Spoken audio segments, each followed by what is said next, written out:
ఉద్యోగ ఉపాధ్యాయ కార్మిక పెన్షనర్లతో కూడిన ఏపీ జేఏసీ గత నెలలో రాష్ట్ర ప్రభుత్వానికి ముఖ్యంగా చీఫ్ సెక్రటరీ గారికి డిమాండ్స్ని ఇస్తూ దాదాపు 2 సంవత్సరాల సేపు వెయిట్ చేశాం.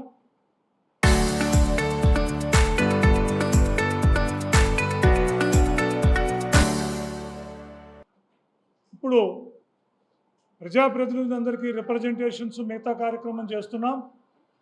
26 జూలై 2026 లోపు మరి ఏపీ జేఏసీని ఉద్యోగ సంఘాలను పిలిపించుకునే సానుకూలమైన నిర్ణయాలు తీసుకోకపోతే భవిష్యత్తు కార్యాచరణను ప్రకటిస్తామని నోటీసు ఇచ్చిన ధర్మిల 22వ తారీఖు గ్రూప్ ఆఫ్ మినిస్టర్స్ ఉద్యోగ సంఘాలందరినీ పిలవటం, ఉద్యోగ ఉపాధ్యాయ సంఘాలతో చర్చించటం, ఒక సానుకూలమైన వాతావరణంలో, ఒక మర్యాదపూర్వకమైన వాతావరణంలో చర్చలు జరిగినాయి. 1వ తారీఖు తర్వాత భోగాపురం ఎయిర్పోర్టు ఓపెనింగ్ తర్వాత ముఖ్యమంత్రి గారితో సంప్రదించి ఉద్యోగ సంఘాలను పిలిచి సానుకూలమైన పరిష్కారం దిశగా, సానుకూలత దిశగా రాష్ట్ర ప్రభుత్వం ఉంది అని చెప్పి జేఏసీకి మా అందరికీ కూడా తెలియజేయడం అనేది జరిగింది.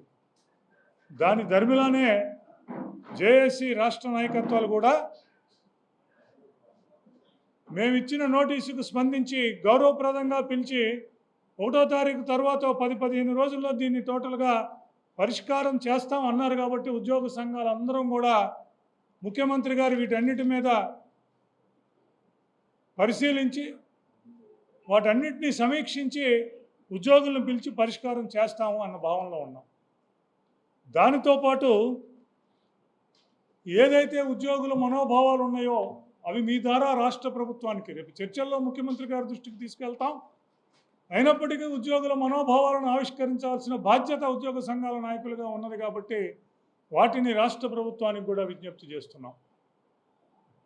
ఎప్పుడు పిఆర్సీ వచ్చినా, ఎప్పుడు ఉద్యోగులకు సంబంధించిన అంశాలు వచ్చినా మొత్తం జీతాలన్నీ ప్రభుత్వం యొక్క ఆదాయం అంతా కూడా ఉద్యోగుల జీతాలకే సరిపోతుంది అనేది ఇప్పుడు కాదు, గత ప్రభుత్వంలోనూ చూసాం.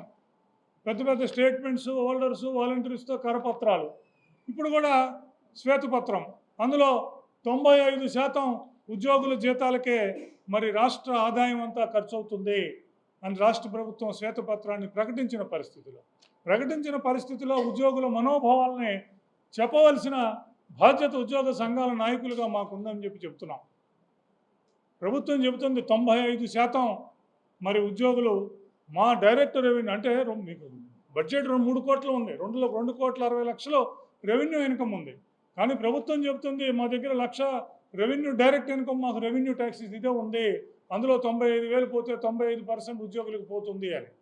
మేము ప్రభుత్వాన్ని కూడా అడుగుతున్నాం, 2,60,000 రెవెన్యూ రిసిప్ట్స్ మీకు ఉన్నప్పుడు అందులో 88,000 ఉద్యోగుల జీతాలకు కనుక అయితే అది ఎంత ఖర్చు అవుతుంది? 33% ఖర్చు అవుతుంది. లేదు, మీకు వచ్చిన డైరెక్ట్ ట్యాక్స్ ఇన్పుట్స్ 1,40,000 తీసుకున్నా కూడా 60% ఉంటుంది. దానికి తోడు ఇంకొక విధానం కూడా ఉంది. ఇక్కడ ఉద్యోగి జీతాల పెంపుకు వాడికి ఉన్న ఇబ్బందిని చెప్తాడు. ప్రభుత్వం ఏం చెప్తుంది? ఉన్నవన్నీ ఉద్యోగుల జీతాలకే ఇస్తున్నారు. మీరు ఉద్యోగుల మీద కానీ మిగతా వాళ్ళ మీద కానీ ఖర్చు పెరిగిపోవటానికి ఉద్యోగుల బాధ్యత, ప్రభుత్వం బాధ్యత అని అడుగుతున్నాం మేము.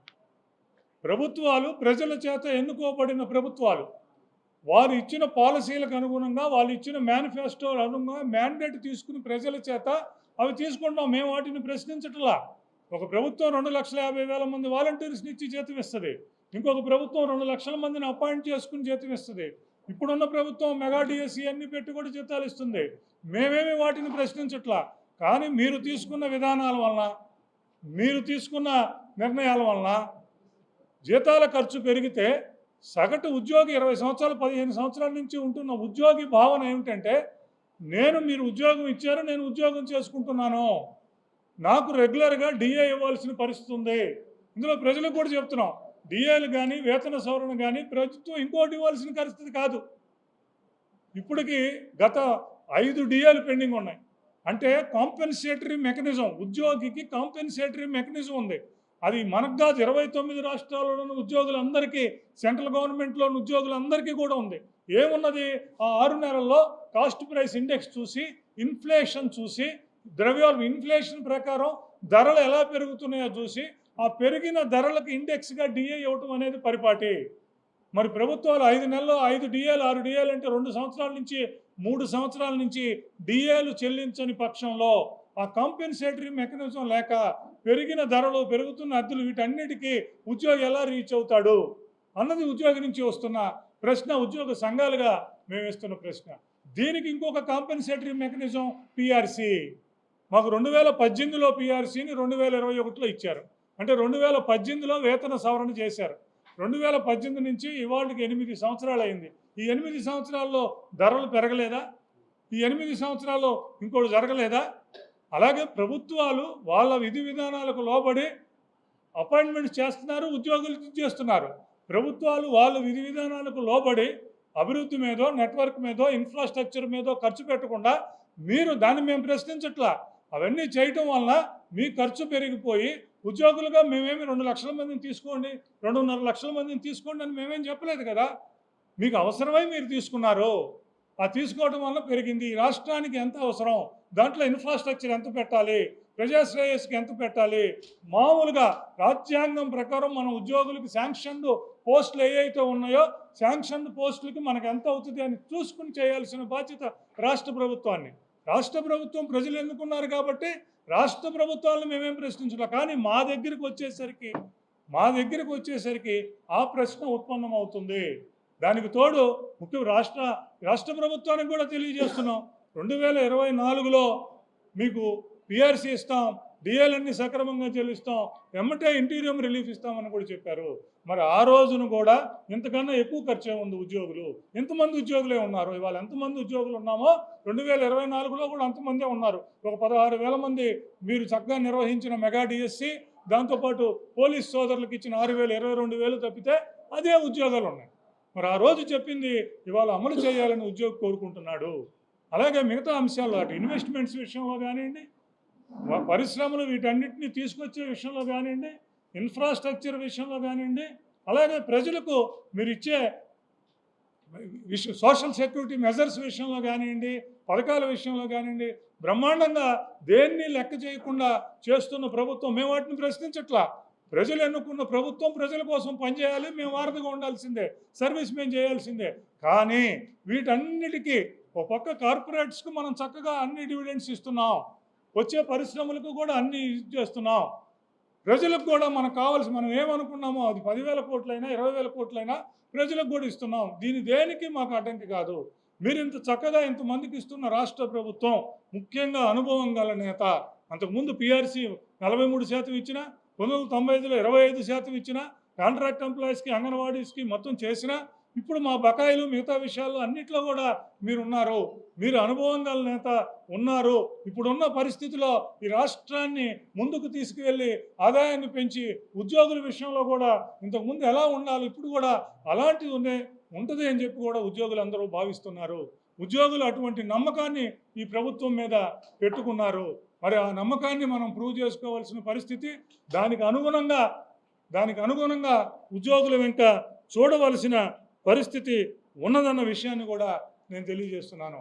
ఇంకొక విషయం, అటు తెలంగాణలో మిగతా రాష్ట్రాల్లో పర్సంటేజ్లు 28%, 30%, 32% అని, ఇక్కడైతే 95% అని చెప్తున్నారు.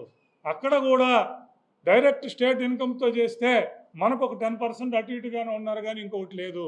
సరే, దీనికి కారణం మేము చెప్పినట్లు, దీనికి కారణం ఎస్టాబ్లిష్మెంట్ ఎక్స్పెన్సెస్ అన్ని పెంచుకుంటూ వెళ్ళిపోవటం. అది ప్రభుత్వ విధానం, దాన్ని మేము విమర్శించట్లా. మీరు పెంచుకోవటం వలన ఆ భారాన్ని ఉద్యోగుల మీద నెట్టొద్దని చెప్తున్నాం. ఈ రాష్ట్రానికి ఎన్ని శాంక్షన్డ్ పోస్టులు ఉన్నాయో అంతమంది ఉద్యోగులు ఉన్నారు. మీరు అడిషనల్గా ఇచ్చుకునే ఏదైనా ఉంటే మేము వాళ్ళనే ఆహ్వానిస్తున్నాం. మీ డెసిషన్ కూడా మేమేం ప్రశ్నించట్లా. కానీ దానికి మీరు బాధ్యులు, కానీ సగటు ఉద్యోగిని ఎట్లా బాధ్యులను చేస్తామని అడుగుతున్నాం. 8 సంవత్సరాల నుంచి సగటు ఉద్యోగి ఎలా ఉంటాడని అడుగుతున్నాం. అట్లాగే ఈవెన్ మనం దక్షిణ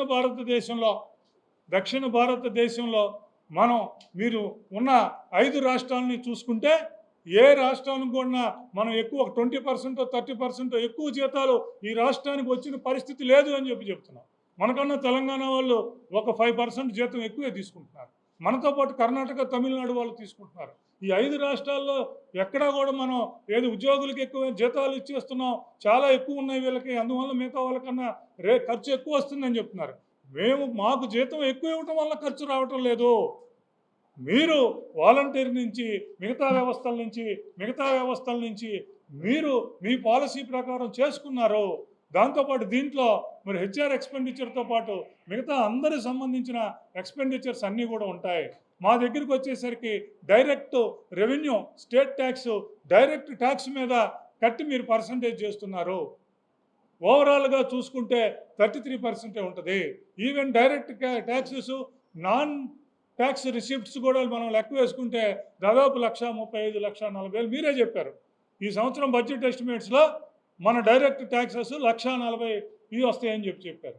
ప్రభుత్వం 95 ఉంది, అది ఇంకా తగ్గిస్తున్నామని చెప్పారు. ఆ లెక్కను చూసుకున్నా కూడా 1,40,000కి 88 చూసుకున్నా కూడా 60% దాటనే పరిస్థితి కూడా ఉన్నది. మొత్తం ఓవరాల్ బడ్జెట్ మీద 32%, 33% ఉండే పరిస్థితి ఉన్నది. ప్రభుత్వ విధానాల్లో భాగంగా, ప్రభుత్వం నిర్ణయించుకున్న నిర్ణయాలలో భాగంగా ఇవాళ ఇంకొక ప్రభుత్వం, ఇప్పుడు ఈ ప్రభుత్వం ఉన్నది, రేపు ఇంకొక 1,00,000 మందిని తీసుకోవాలనుకుంటుంది. 1,00,000 మందిని తీసుకోవాలా వద్దా, దాని అవసరం ప్రజా వ్యవస్థకు ఉందా లేదా అని తేల్చుకోవాల్సింది ప్రభుత్వం. మనకు ఎంత బడ్జెట్ ఉంది, దాంట్లో ఇంకో 1,00,000 మందిని మనం తీసుకుంటే ఏమవుద్ది, దానివల్ల ఇదేనేది ప్రభుత్వం ఆలోచించాలి. ఉద్యోగ సంఘాలు, ఉద్యోగులు ఆలోచించాలి. ఉద్యోగులుగా మేము ఒక కామన్ ఎంప్లాయీ యొక్క ఆవేదనని ఇవాళ తెలియజేస్తున్నాం. మాకు 3 సంవత్సరాల నుంచి డిఏలు కానీ పిఆర్సీలు కానీ పెరిగిన ధరలకు అనుగుణంగా ఇవ్వాల్సినది ఏదీ లేదు. కానీ ఈ ప్రభుత్వం వచ్చినాక జీపీఎఫ్లు, ఏపీజీఎల్ఐలు, గ్రూప్ ఇన్సూరెన్స్లు అవన్నీ ఇచ్చారు. అవన్నీ మా డబ్బులు. గతంలో ఇవన్నీ ఆపేస్తే ఈ ప్రభుత్వం వచ్చినాక ఇచ్చింది. పదవి విరమణ చేసిన డబ్బులు అంటే మొన్న 6,000 కోట్ల రూపాయలు ఇచ్చింది. ఇవన్నీ ఉన్నాయి. కానీ సగటు ఉద్యోగికి ఏమి దక్కల. మేము ఉంచుకున్న లోన్లు మాకు వచ్చినాయి. మేము వచ్చిన పదవి విరమణ చేస్తే మాకు రావాల్సిన బెనిఫిట్స్ మాకు వచ్చినాయి. అవి కాకుండా ప్రభుత్వం కాంపెన్సేటరీగా ఇవ్వాల్సిన ఇంకొకటి డిఏలు మేము అడగటం కాదు, 29 రాష్ట్రాల్లోని ఉద్యోగులందరికీ డిఏలు రావట్లేదా? ప్రతి 6 నెలలకు డిఏ ఇవ్వట్లేదా? అలాగే పిఆర్సీ ప్రతి 5 సంవత్సరాలకు ఇవ్వట్లేదా? 2023లో మొదలు పెట్టవలసిన పిఆర్సీని 2026 వచ్చినా కూడా కమిటీ ఇంతవరకు వేయకపోవటం ఆక్షేపణీయం కాదా? అలాగే తెలంగాణ రాష్ట్రం 2023లోనే పిఆర్సీ ఇచ్చి కమిటీ వేసి ఐఆర్ ఇచ్చి ఇవాళ పిఆర్సీ ఫైనలైజ్ చేసే పరిస్థితి ఉందన్న విషయాన్ని కూడా ఇచ్చేస్తున్నాం. వీటన్నిటినీ దృష్టిలో పెట్టుకునే, రాష్ట్రంలో ఉన్న పరిస్థితులన్నీ దృష్టిలో పెట్టుకునే దీనికి మీరు బాధ్యులు కాదు, మేము బాధ్యులం కాదు, కానీ సిచ్యువేషన్ను ముందుకు తీసుకెళ్లాల్సిన పరిస్థితి ఉన్నది. మరి ఏపీ జేఏసీ మరి ఈ ప్రభుత్వం దగ్గర నుంచి, ఈ ప్రభుత్వం నుంచి అటువంటి సానుకూలమైన బైఠాయింపుని ఉంటుందని చెప్పి ఫైనాన్స్ మినిస్టర్ గారు, ముఖ్యమంత్రి గారు కూడా చెప్పారు. అటువంటి సానుకూలమైన దీంట్లో ఉన్నాం. ఒక మర్యాదపూర్వకమైన, హుందా అయిన, ఎంప్లాయీస్ ఫ్రెండ్లీ ప్రభుత్వంగా మరి వాళ్ళ ఉద్యోగులంతా కూడా భావిస్తున్నారు. కొన్ని నిర్ణయాలు వచ్చినాయి. పిఆర్సీ వచ్చినప్పుడు, మిగతా వచ్చినప్పుడు మరి ఈ విషయాలు వెళ్ళటం వల్ల ప్రజల్లో కూడా ఒక అపార్థం జరిగే అవకాశం ఉన్నది. కాబట్టి ఉద్యోగ సంఘాలుగా మేము కొంత క్లారిటీ ఇవ్వాల్సిన పరిస్థితి ఉన్నది. అందుకని రాష్ట్ర ప్రభుత్వానికి విజ్ఞప్తి చేస్తున్నాం. మరి ఏదైతే 2024లో మరి మీరు మేనిఫెస్టోలో పెట్టి పిఆర్సీల మీద, డిఏల మీద చేశారో, ఉద్యోగికి సగటు ఉద్యోగం 30,000, 40,000 తీసుకునే ఉద్యోగులు, అటు పక్క కాంట్రాక్ట్ ఉద్యోగులు, సరెండర్లు, మన అవుట్సోర్సింగ్ ఉద్యోగులు, మరి దాదాపు 6-5 సంవత్సరాల నుంచి వీళ్ళెవరికి ₹1 జీతం పెరగని పరిస్థితుల్లో అందరి దృష్టి డిఏల మీద, పిఆర్సీ మీద ఉంటుంది. మరి అందరినీ రాష్ట్రంలో అటు పక్క విద్యార్థులకి మనం న్యాయం చేస్తున్నాం, అన్ఎంప్లాయీస్కి న్యాయం చేస్తున్నాం, సోషల్ సర్వీస్ పెన్షన్కి న్యాయం చేస్తున్నాం.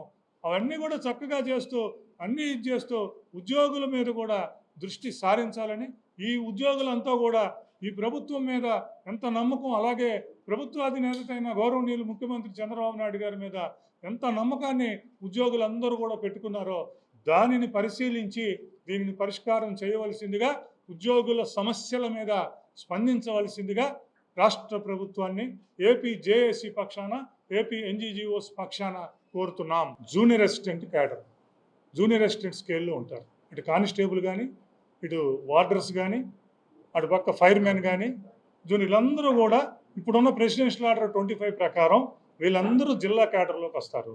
కానిస్టేబుల్స్ ఇబ్బంది అయితే చెప్పాం, కానిస్టేబుల్స్ని జిల్లా క్యాడర్లో పెట్టారు. ఫైర్ స్టేషన్లో ఉన్న వాళ్ళకి ఇబ్బంది అయితే వాళ్ళని కూడా పెట్టారు. జూనియర్ అసిస్టెంట్స్ని ఈవెన్ హోమ్ డిపార్ట్మెంట్లో కూడా పెట్టారు. కానీ ప్రెజెన్స్ డిపార్ట్మెంట్లో, జైల్స్ డిపార్ట్మెంట్లో, వార్డర్స్ దగ్గరికి వచ్చేసరికి వాళ్ళ నేచర్ కానీ ప్రెసిడెన్షియల్ ఆర్డర్ కానీ వాళ్ళని లోకల్ క్యాడరు జిల్లా అని చెప్తుంటే వాళ్ళని స్టేట్కో మల్టీ జోన్కో వేయటం అనేది కరెక్ట్ కాదన్న విషయాన్ని కూడా మేము రాష్ట్ర ప్రభుత్వం దృష్టికి, గౌరవ చీఫ్ సెక్రటరీ గారి దృష్టికి, వీళ్ళందరి దృష్టికి తీసుకెళ్ళాం. ఇబ్బందులు ఏదైనా ఉంటే డిస్ట్రిక్ట్స్ని కలపటమా లేదా జోనల్ చేయటమా, ట్రాన్స్ఫర్స్లో కానీ అడ్మినిస్ట్రేటివ్ ఫీజిబిలిటీ కూడా చూసుకోవాలని ప్రభుత్వం చెప్తున్నప్పుడు దానికి ఇబ్బంది ఉంటే దాన్ని కనీసం జోనల్లో అన్న 2-3 జిల్లాలు కలిపన్నా చేయండి అన్న విషయాన్ని కూడా రాష్ట్ర ప్రభుత్వం దృష్టికి తీసుకొచ్చాం. ప్రెసిడెన్షియల్ ఆర్డర్ మరి ఏదైతే ఉన్నదో దాని ప్రకారం ఆ ఉద్యోగులకి న్యాయం చేయవలసిందిగా రాష్ట్ర ప్రభుత్వాన్ని కోరుతున్నాం.